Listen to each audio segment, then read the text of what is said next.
आज शहंशाह गज़ल मेहदी हसन साहब की पुण्यतिथि है। हसन साहब गज़ल गायन के इतिहास में सबसे महान और प्रतिभावान शख्सियतों में से एक थे।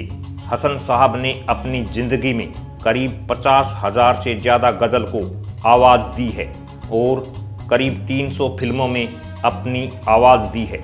मेहदी हसन का जन्म 18 जुलाई को राजस्थान के झुंझुनू जिले के लूणा गांव में एक पारंपरिक संगीतकारों के परिवार में हुआ था।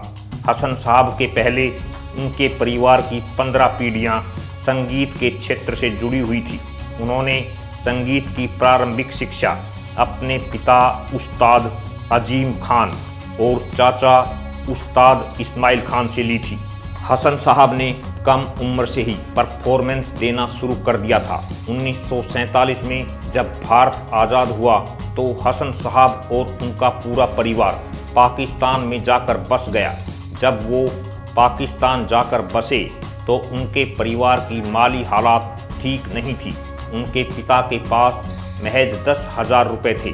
परिवार के पालन पोषण के लिए उनके पिता ने सोचा कि क्यों ना वो एक लकड़ी का टाल खोल दे। पिता की ये बात 20 साल के हसन साहब को रास नहीं आई।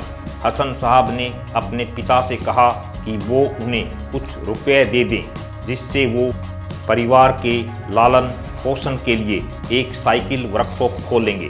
पिता को बेटे की ये बात कुछ ज़्यादा समझ में नहीं आई, फिर भी उन्होंने हसन को रुपए दे दिए। उन्होंने शहर जाकर एक साइकिल वर्कशॉप खोली। इससे वो रोज़ 20 रुपये तक कमाते और कमाई का 1/4 हिस्सा अब्बा को देते थे। इस बात पर उनके अब्बा ने हसन को गले लगाकर बोला कि मुझे तुम पर गर्व है।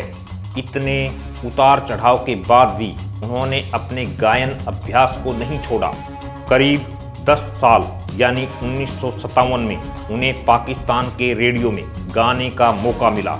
इसके बाद हसन ने कभी पीछे मुड़कर नहीं देखा। उन्हें उर्दू का शौक था, इसलिए उन्होंने गज़ल गायन का भी प्रोग्राम शुरू किया। हसन साहब ने फिल्म शिकार के लिए अपना पहला गाना नज़र मिलते ही दिल की बात की चर्चा ना हो जाए गाया था। 1957 से 1999 तक सक्रिय रहे मेहदी हसन ने गले के कैंसर के बाद से गाना लगभग छोड़ दिया था। उनका आखिरी गाना 2010 में रिलीज हुई सरहदें एल्बम का तेरा मिलना बहुत अच्छा लगे है था।